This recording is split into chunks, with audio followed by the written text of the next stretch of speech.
এখন আমাদেরই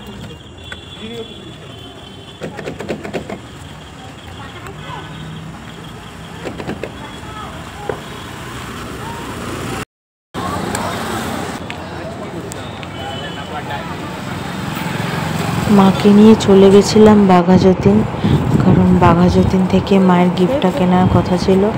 তো কি কি গিফট কিনলাম, কোন দোকান থেকে কিনলাম দেখাচ্ছি। হ্যাঁ না মা ঢুকছে না না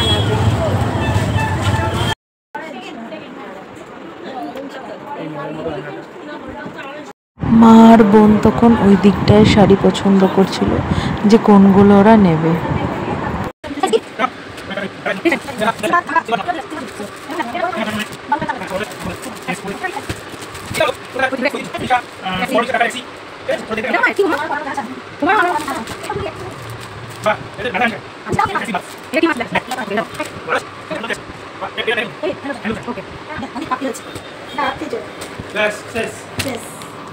কতগুলো শাড়ি পেলে মা?